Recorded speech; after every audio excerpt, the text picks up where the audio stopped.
Hola viajeros, ¿cómo están? Estamos ya aquí en uno de los más esperados puntos turísticos de Arequipa, sí, el convento de Santa Catalina. 40 soles la entrada, no es barato, no es barato, pero está bien, es otro de los imperdibles aquí en pleno centro de la ciudad.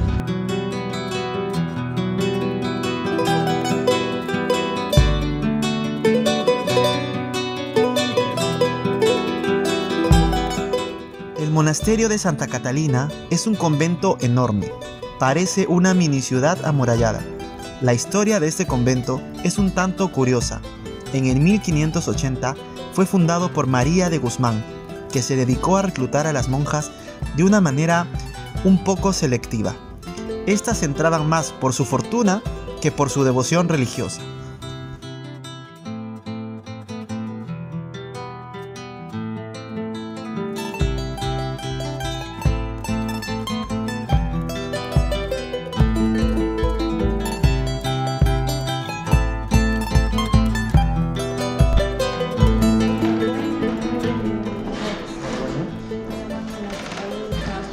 Este mueblecito era un guargüeño, se llama así, un mueble de labores. Aquí las monjitas guardaban todo su ajuar, broches, agujas, hilos, pendientes, todo lo que necesitaban para realizar sus trabajos.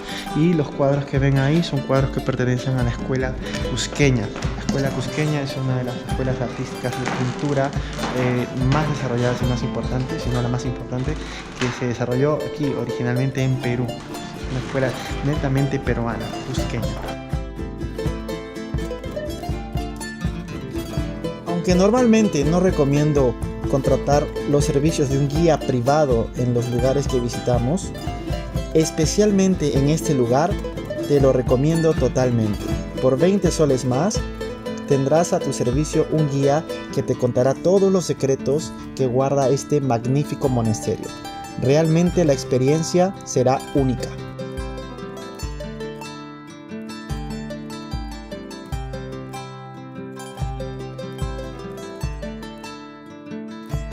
Hola viajeros, ¿cómo están? Sí, ahora estamos en el patio del silencio. Esta parte estaba destinada exclusivamente a la oración y a la penitencia. Cuando el convento de Santa Catalina, el monasterio, comenzó a tomar fama, a tomar fuerza entre la gente, entre la sociedad arequipeña, estaba destinado principalmente a doncellas de alta alcurnia, de alto linaje, de las familias más pudientes de la sociedad arequipeña. Y algo que me parece curioso es que las monjas, una vez que eran consagradas a esta vida, las hijas de los nobles, ¿sí?, se enclaustraban aquí con sus sirvientas, se enclaustraban aquí para siempre, para entregar su vida para siempre y olvidarse del mundo exterior. Y sus sirvientas, sí, eran enviadas con ellas. Estamos entrando al noviciado. Este era un patio muy particular porque estaba dedicado a las novicias. Las novicias eran prácticamente niñas de 12 a 14 años que se iniciaban en esta vida monacal, en esta vida de claustro, pero para probar si tenían las aptitudes necesarias para poder dedicarse a esta vida. Entonces, a los 12 o 14 años eran recluidas aquí, ¿sí?, en celdas. Ellas no tenían ningún contacto ni siquiera con las demás monjas, porque nadie podía influir en su decisión de ser monjas. Al cabo de los 2 años, ¿sí?, se les hacía una pregunta a estas novicias. ¿Sí? Se les preguntaba si alguien les estaba obligando a ser religiosas, si de verdad sentía que tenía esa vocación, y de acuerdo a un informe de una novicia superior, una monja que se encargaba de supervisarlas, la única que tenía acceso a ellas, de acuerdo a ese informe se decidía si estas novicias tenían que seguir preparándose como novicias, ¿sí?, o podían pasar a ser ya monjas, ¿no? Estaban totalmente aisladas. Este es el único espacio al aire libre que tenían ellas, porque ni siquiera tenían acceso al resto del complejo del monasterio. Increíble el nivel de sacrificio que hacían. Incluso si alguna de estas, se detectaba que alguna de estas niñas era forzada a ser monja, había un castigo, había la excomunión, ¿sí? Se expulsaba de la iglesia a la persona que la había obligado, que podía ser el papá o la mamá generalmente, ¿no?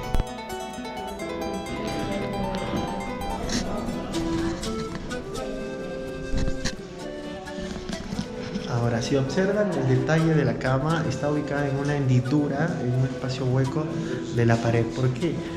Porque Arequipa es una ciudad sísmica, entonces la cama estaba ubicada debajo de esta especie de bóveda para que si hubiera algún terremoto o temblor, la monja pudiera protegerse, la novicia pudiera protegerse de cualquier escombro que pudiera caer alrededor de la habitación.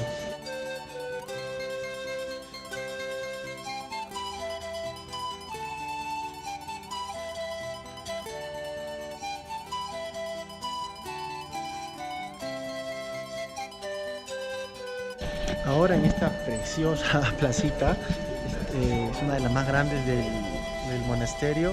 Esta es la Plaza de los Naranjos, ¿sí? Los 3 naranjos, hay 3 naranjos, 3 arbolitos de naranja, ¿sí? Y esta sala estaba dedicada a la vida espiritual de las monjas ya profesas, de las monjas que ya habían adoptado la vida religiosa, ¿sí? Ya estaban consagradas a esta vida dedicada a Dios.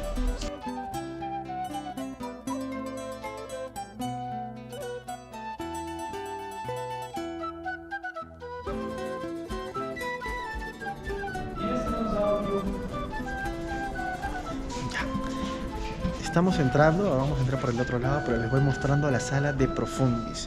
Sí, seguimos en la plazoleta esta de los naranjos y esta sala estaba destinada a un velatorio, era un velatorio para las monjas. En esa especie de cuna, en esa especie de mueble la llevaban el cuerpo de las monjas, ¿sí? Al cementerio, que era un cementerio aquí adentro del monasterio, ahora les vamos a enseñar, ¿sí? Y al final era un cuadro de la Piedad de Cristo, ¿sí? Sí, y a los alrededores le darán 13 cuadros a cada lado de monjas, ¿sí? La particularidad, lo interesante, me escarapela todo, es que estos cuadros, todos estos son monjas que fallecieron aquí, que fueron veladas aquí, y todas están con los ojos cerrados, ¿sí? Estos cuadros han sido pintados después de que la monja murió, ¿sí? El artista las retrató ya fallecidas, con todos sus ajuares, con todo su implemento. Las monjas no podían ser retratadas en vida, porque para ellas esto significaba un pecado de vanidad. Por eso es que solamente se atrevían a pintarlas con los ojos cerrados después de muertas. Estamos viendo gente tal como murieron.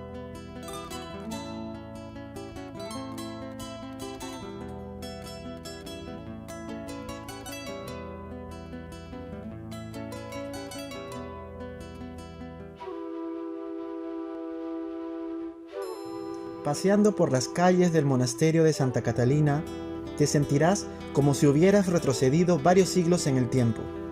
El silencio que ocupa cada uno de sus rincones, los secretos que parecen guardar sus muros, los colores vivos de sus paredes, sus imperfectos arcos y bóvedas, todo lo que veas alrededor te hará querer quedarte durante muchas horas en este lugar.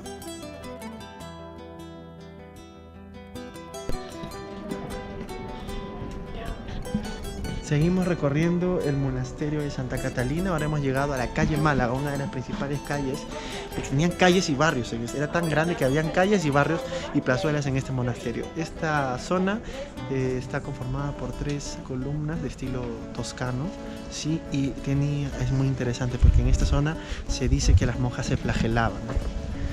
Sí, se flagelaban, se castigaban para expiar sus culpas, sus pecados, ¿sí? Aquí también está ubicada la enfermería. Incluso también se dice que cuando alguna monja necesitaba los servicios médicos, ¿sí? Una de las monjas encargadas, ¿sí? La supervisora, ¿sí? Tocaba una campanilla que se escuchaba alrededor de todo el monasterio o toda la calle para que todas las monjas vayan automáticamente directamente a sus celdas, ¿sí? Porque el médico no podía mirar, no podían ser vistas las monjas, sobre todo por un hombre, ¿no? Es increíble la vida que tenían estas monjas aquí. Estamos en la habitación de Sor María de los Ángeles, ¿sí? Era una de las monjas más longevas que habitaron aquí y sufrió mucho esta monja María de los Ángeles. Era una familia muy pudiente. Tuvo parálisis durante 14 años hasta que falleció, ¿sí? Pero algo que les quiero comentar es que cada celda de las monjas era acondicionada de acuerdo a la dote o a los recursos económicos que tenía o que entregaba, donaba la familia de la monja. Es así que hay celdas de monjas que vienen de familia de mucho dinero, que son muy grandes, son grandísimas. Sí, en esta de María de los Ángeles, sí, es una celda grandísima. Sí, esta es su cama, su sillón, ¿sí? Un altar.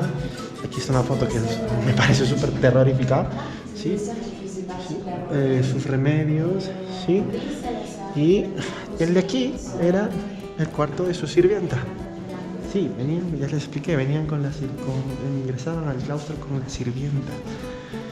Increíble, pues tanto sacrificio no era tanto, ¿no? Sí, porque estaban acostumbradas, venían de una clase social elevada.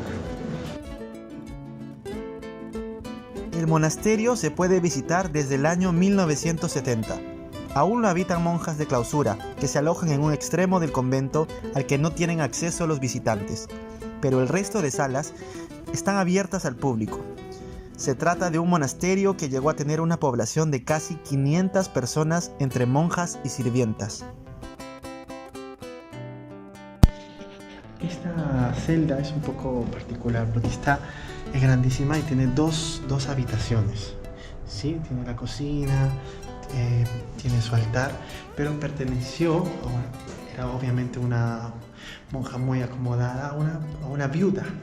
Esta señora quedó viuda y decidió enclaustrarse después de enviudar y se enclaustró junto con su hija pequeñita. ¿Sí? Entonces la niña vivía aquí, ¿sí? Y la madre, la monja, al otro lado. Sí, esta costumbre de tener niñas en el monasterio se hizo muy recurrente, ¿sí? Pero en el caso de esta monja, de esta celda, no se quedó para siempre, ¿no? Salió para volver a casarse. Eso quiere decir que tenían cierta flexibilidad para romper sus votos, digámoslo así.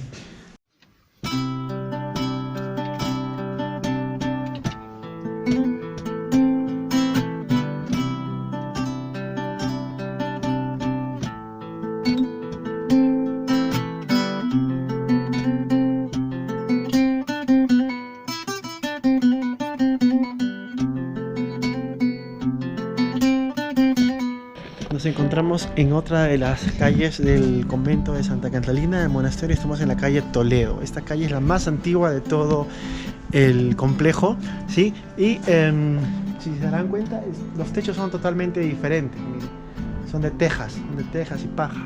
Sí, en todo el resto del convento los techos son del material que ya conocemos, el sillar. ¿Sí? Estos techos sufrieron bastantes daños a lo largo de su historia por los terremotos. Es por eso que se decide cambiar el tipo de construcción, ¿sí?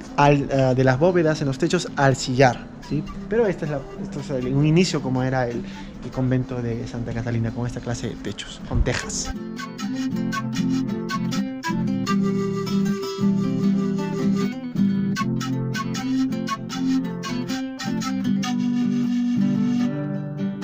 Seguimos ya casi al final del recorrido del convento de Santa Catalina.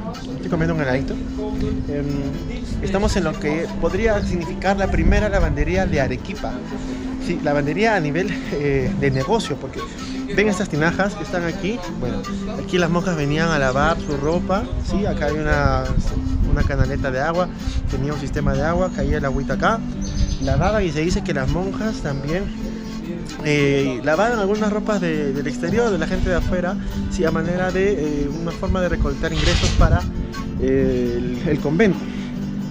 Sí, por allá encontramos un pozo de agua donde estaba destinado a que las doncellas que querían bañarse, sí, al aire libre, podían hacerlo en este pocito. Se bañaban de 3 en 3, sí, pero se bañaban con túnicas y no se podían mirar una a la otra. No se podían flascar, tenían que estar mirando hacia afuera, hacia allá y hacia allá. No se podían mirar y se bañaban con túnicas. Sí, interesantísimo.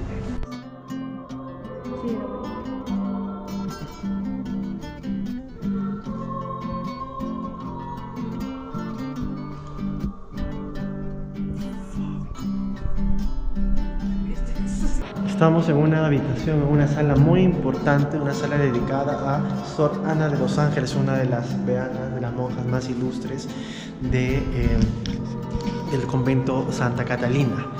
Sí, recordemos que el convento de Santa Catalina pertenece al orden de los dominicos. Hace un momento, hace un rato me equivoqué, les dije que era de los jesuitas. Mi error, es de los dominicos, la misma orden de Santa Rosa de Lima, la principal santa del Perú y de América. Sí, Sor Ana de los Ángeles no es santa, es una beata, y toda esta sala está dedicada a su vida y obra.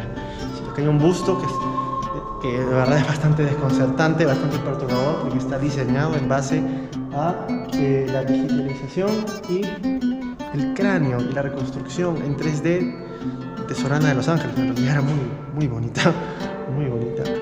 La vida de Sor Ana de los Ángeles está resumida en esta pequeña síntesis, y la verdad que es muy interesante. Entre otras cosas nos indican que Sor Ana de los Ángeles sirvió a Dios, sí, practicó severos ayunos, mortificó su cuerpo para perfeccionar su alma, imitar el calvario de Cristo, mostró su fortaleza luchando contra el demonio, que incluso en más de una ocasión llegó a arrebatarle el rosario de las manos, pero ella ponía toda su confianza en Dios. Independientemente si creen o no, la historia de esta beata es muy impresionante.